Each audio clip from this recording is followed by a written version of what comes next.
Meus irmãos, a paz do Senhor, por mais este dia que o Senhor a nós concede-nos de estarmos mais uma vez juntos para refletirmos um pouco na palavra de Deus. Eu quero, nesta oportunidade, já que estamos ausentes dos templos, devido a essa crise que estamos enfrentando, eu quero saudar a todos os irmãos, as irmãs, com a paz do Senhor. E convidá-lo a abrir a sua Bíblia comigo no livro de Gênesis, capítulo 32, versículo de número 1 em diante, que nos diz a palavra de Deus. E foi também Jacó o seu caminho, e encontraram-no os anjos de Deus. E Jacó disse, quando os viu, este é o exército de Deus, e chamou o nome daquele lugar Maanaim. E enviou Jacó mensageiro diante da sua face a Esaú, seu irmão, a terra de Seir, território de Edom, e ordenou-lhes, dizendo, assim direis a meu senhor Esaú, assim diz Jacó teu servo, como um peregrino morei com Labão, e me detive lá até agora. Meus amados, nós que lemos a Bíblia, entendemos que Jacó foi um péssimo exemplo quando ele mente a seu pai, ele engana seu irmão. O nome de Jacó já denota quem era Jacó. O nome dele, na raiz etimológica hebraica, significa enganador, trapaceiro, manipulador. Jacó,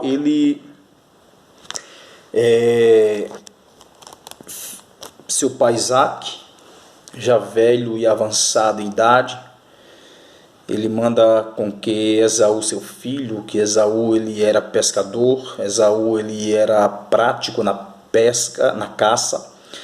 Jacó ele era mais do lar, ele ajudava mais a sua mãe, ele era mais do convívio da casa. E diz a palavra de Deus que Jacó, com seu passado complicado, seu passado de um péssimo filho, uma péssima referência, Jacó, ele não era um exemplo para ser seguido, até encontrar-se com Deus. E diz a palavra de Deus no versículo de número 1 do capítulo 32, que Jacó, ele tem uma mudança na sua vida, quando ele encontra-se com Deus. Se nós observarmos o capítulo de número 31 do livro do Gênesis, Jacó, ele, depois que saiu fugido da sua casa, da casa de seus pais, ele vai habitar juntamente com Labão. E diz a palavra de Deus que Jacó ali habita e convive com Labão. Depois desse convívio, Jacó ele resolve retornar para a casa do seu pai. Mas eu quero trazer uma rápida reflexão para nós em um seguinte tema: um homem transformado pela oração. Sabemos que a oração ela é um meio de comunicação. A oração é uma interação do homem com Deus. A oração é a chave que abre o céu. O crente, ele não pode deixar de orar, pois a oração é um diálogo. Quando oro, eu estou dialogando.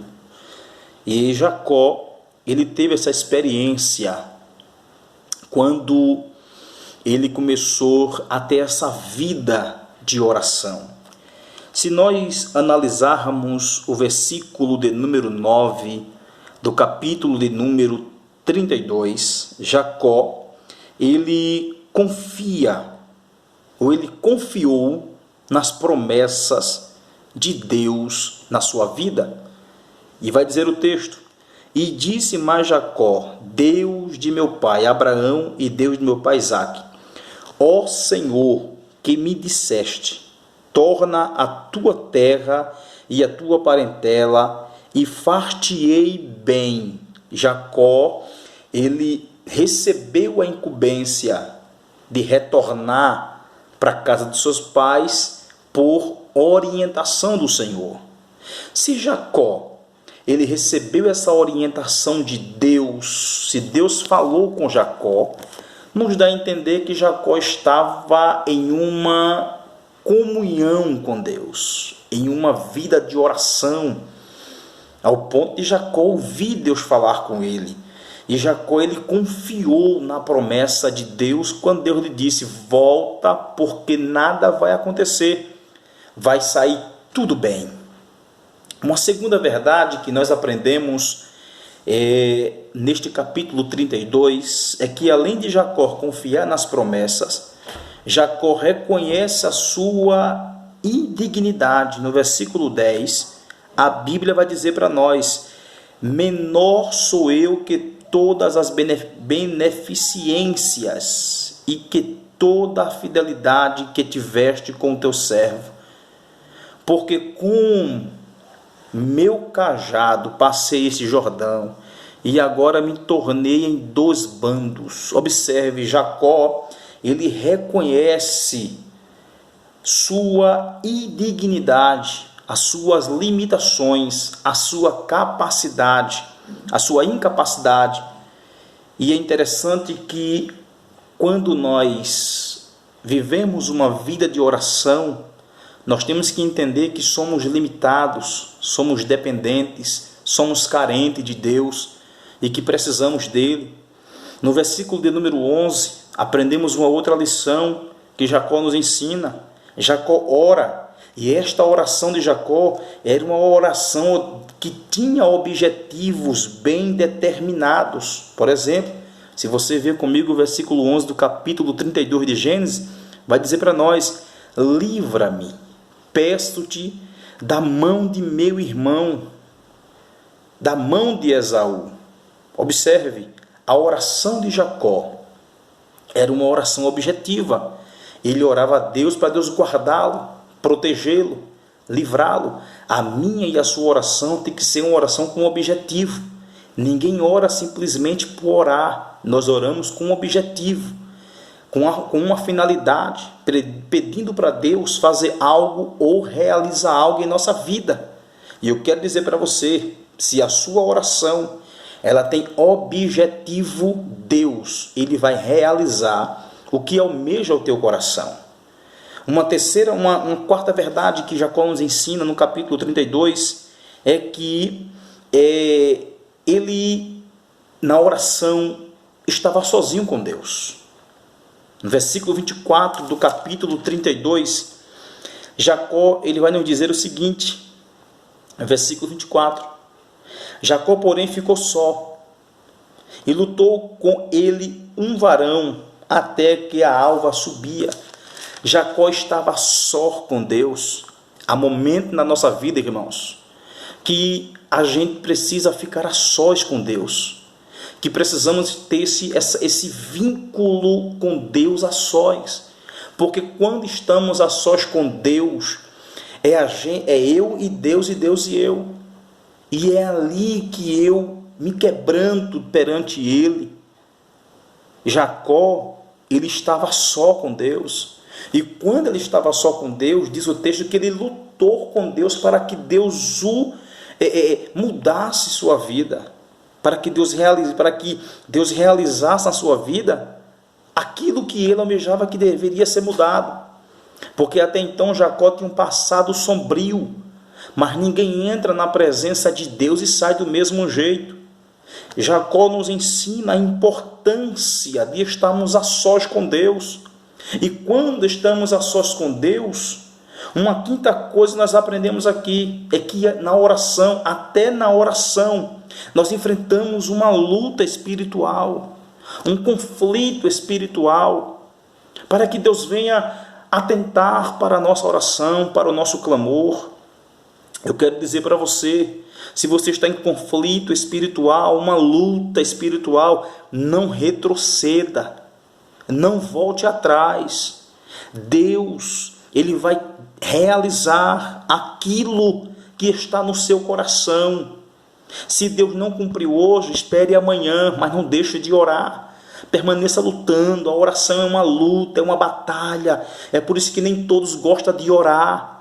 E quando eu falo aqui orar, não é chegar na igreja ou antes de dormir ou qualquer momento do dia, dobrar o joelho, bom dia, boa tarde e levantar-se. Não, oração é uma luta. Eu tenho que gastar tempo.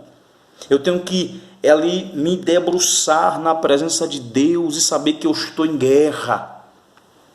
Mas Jacó nos ensina uma sexta verdade. No versículo 26, Jacó, ele apega-se a Deus na oração. Porque é momento, irmãos, que a gente duvida, a gente desacredita do que Deus pode fazer, não é verdade? A gente às vezes não acredita mais que Deus vai cumprir aquilo que Ele falou. Tem momento nas nossas vidas que por mais que nós lemos a Bíblia, por mais que nós cantamos, por mais que nós oramos, há momento que a nossa fé esvanece, vai embora. Mas Jacó, ele se apegou a Deus. No versículo 26, vai dizer para nós, do capítulo 32, então disse Labão a Jacó, capítulo 32, versículo 26, vai dizer para nós, e disse, o anjo disse, deixa-me ir, porque já a alva subiu. Porém, ele disse, ele quem? Jacó, não te deixarei ir, não te deixarei ir.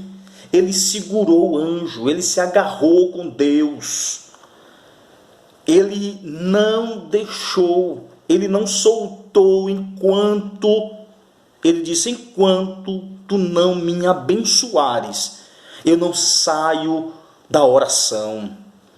Se a bênção ainda não chegou na sua vida, não saia do altar da oração. Jacó, ele apegou-se a Deus. Está difícil? Se apegue a Deus. Está complicado? Se apegue a Deus. A fé está esvaindo? Se apegue a Deus.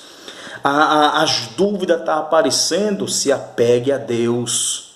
Estava dando vontade de recuar? Se apegue a Deus. Você não pode sair da presença de Deus. Agarre-se com Deus na oração. Deus vai cumprir a promessa que Ele te prometeu. E para nós encerrarmos, Jacó nos ensina uma outra verdade. Jacó, ele lembra-se do que Deus fez na sua vida. No versículo 10 do capítulo 32, Jacó diz a Deus, ele lembra-se, no versículo 10, olha o que ele diz, do capítulo 32 de Gênesis, menor sou eu que todas as beneficências e que toda a fidelidade que tiveste com teu servo. Ele está dizendo, eu reconheço as bênçãos que o Senhor tem feito em minha vida, eu reconheço o teu cuidado na minha vida. Jacó sabia do cuidado de Deus e ele lembrou-se desse cuidado de Deus na sua vida. Eu quero trazer uma aplicação nessa palavra para você. Se você está orando e você não está vendo um resultado, escute, Deus não precisa dizer a mim e a você quando virá fazer o milagre ou realizar aquilo que você almeja. Apenas descanse em Deus. Permaneça orando. Faça feito Ana. Ana subia de ano em ano para Siló. Segundo alguns estudiosos, Ana orou 24 anos para ter Samuel. Ana poderia recuar, mas ela não recuou. Fique firme, não desfaleça. O Senhor, Ele vai cumprir a promessa que te fez. Enquanto ela não chega, permaneça orando, porque a oração é a comunicação do crente com Deus. Paulo disse: orai sem cessar. Deus te abençoe. Guarda esta palavra. Não saia do altar. Permaneça na oração e aguarde a resposta de Deus na tua vida. A paz do Senhor.